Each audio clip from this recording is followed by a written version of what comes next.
Hey guys, it's Megan, and today I'm back with another fidget jewelry video. I figured we did rings, we did bracelets, so I might as well finish off the series with some DIY fidget necklaces. All of these necklaces have parts that move in some way or another, and they're a bit more discreet than the typical fidget toy, since they just look like regular necklaces. And before we jump into it, I wanted to take a second to let you guys know about my Pinterest. I have actually been posting on there, unlike my other social media. I really need to get better about that. So make sure to check that out if you're into that kind of stuff. And with all that being said, let's just get into the video.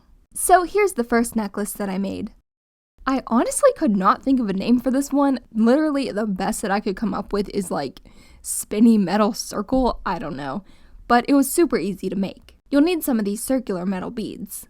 I got mine at Michael's. A round bead that's small enough to fit inside the metal circle, some 20 gauge wire, pliers, jump rings, and a chain. Start by cutting a piece of wire that's about 6 inches long. Use round nose pliers to bend one end into a loop. I promise you this is way easier than it looks. Just get the wire in between the pliers and bend it back like this.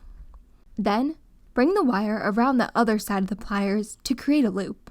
Twist the end of the wire in like this. And that's it. If you have any extra wire at the end, you can just cut it off. Now we can add the beads. Bring the wire through one hole in the metal bead. Slip on the round bead, and bring the other end of the wire through the other hole in the metal bead. Then make another one of those wire loops to finish it off. Again, you bend the wire back like this, and bring it up and over to create a loop. Go ahead and cut off the rest of the wire. And the basic fidget part's done. To turn it into a necklace, I got a chain and cut it in half in the middle.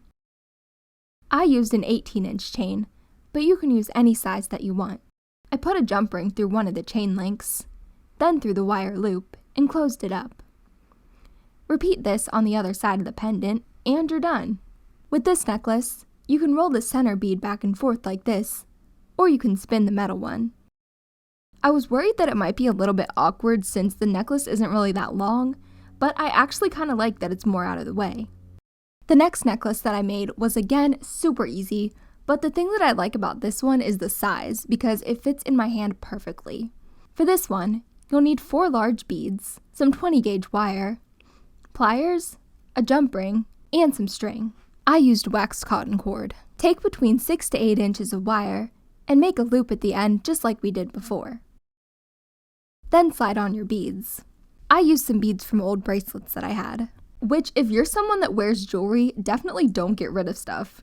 If something's not my style anymore, I just throw it in with my jewelry making supplies, and I pretty much always find a way to use it. Make another loop at this end of the wire, cut off any excess, and it's ready to be turned into a necklace. I put a jump ring on one of the loops. Which, side note, if you're into making jewelry, I definitely recommend investing in one of these jump ring opening tools. This one actually came with a set of jump rings that I ordered, and it is amazing. It saves so much time, you don't have to struggle and rip up your hands trying to get the jump rings open. It's great. I cut a piece of string a little longer than I wanted my necklace to be, put on the charm that we just made, then tied an adjustable closure. Take the ends of the string and cross them like this. Bend the string back, and wrap the end of the string around the 2 back pieces a few times. I know it's kind of hard to see what I'm doing, so here's a diagram that explains it a little better. I only wrapped mine around 3 times though. Pull the string to finish the knot. Then, for the other side, you'll do the same thing but in reverse.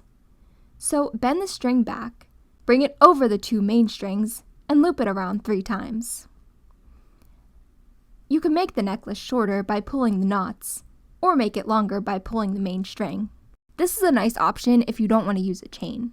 And that's it! Like I said before, the thing that I like about this one is that it can fit in your hand really nicely. There isn't really a lot to it, you just spin the beads, but sometimes it's nice to have something simple like this. This next necklace is super customizable, and it's made with supplies that you might not expect. To make this, you'll need a bolt in the size of your choice, and a hex nut that fits on your bolt. Now, I'm gonna be honest, I just had my dad pick these up for me at Home Depot, so I have no idea what size the bolts are. But here's the package from the hex nuts if that helps. You'll also need 1/2 of a magnetic clasp, some super glue or epoxy, some paint, a chain, 20 gauge wire, and a jump ring. Start by gluing half of a magnetic clasp to the top of your bolt. This will give it something to hang from. This next step is optional, but if you want to paint your hex nut, go ahead and sand it down a little. This will help the paint to stick better. I put the nut on the end of an old pencil to make it easier to paint. Then I applied about 3 coats of Arteza metallic acrylic paint. I always like to use a hairdryer to speed up the drying process between coats. I feel like spray paint definitely would have worked better for this, but I didn't have any and I didn't really feel like buying a whole can of paint just for this one project. Once that was completely dry, I sealed in the paint with a layer of UV resin. This is totally 100% optional, but I thought it would be a good idea to seal it if I'm going to be messing around with it, especially since the paint that I used wasn't specifically made for metal. Screw the nut up to the top of the bolt, then take a piece of wire and twist it around the bottom a time or two. This will create a little stopper so the hex nut doesn't come off. Go ahead and flatten any of the sharp edges with your pliers. I made sure that the wire was secure by covering it with a layer of UV resin. If you don't have resin, you can use superglue or epoxy. I put a jump ring through the top and put it around my chain. And that was it. So here's what the necklace looked like when I was done.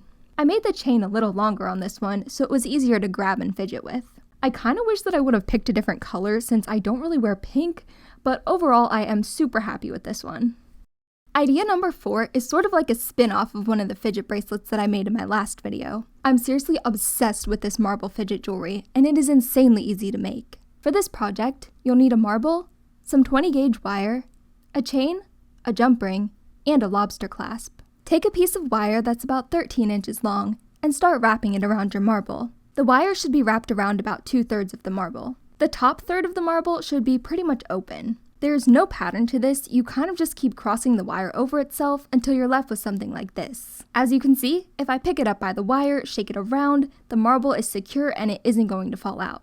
When I got to the end of the wire, I took my pliers and made another one of those loops like we did for the first necklace. If you don't want to make a loop with the wire, you can use a jump ring instead. I cut a piece of chain about the length that I wanted my necklace to be, folded it in half, and used my pliers to open up the center chain link. I put on the charm, closed the chain back up, and finished the necklace with a jump ring on one end and a lobster clasp on the other. Like I said before, I think the marble fidget jewelry is my favorite out of everything I've made. The marble can be moved around in any direction, kind of like this side on a fidget cube. So those were all of the fidget necklaces that I made. Make sure to let me know which one was your favorite in the comments. I still love the marble idea, but I also really like the nuts and bolts necklace. That one was thrown in last minute because I had another idea planned and it kind of worked, but it was not great. If you ever wondered why I don't have a video schedule, it's because I literally made 3 necklaces that just did not work, or I hated them, or whatever reason they just didn't make it. So I feel like I need to remember that sometimes if no one has done something before, it might be for a reason. But anyways, if you like this video, make sure to give it a thumbs up and subscribe for more videos just like this one. My merch, my website, and all of my social media will be linked down below. I love you guys so much, and I will see you guys later. Bye!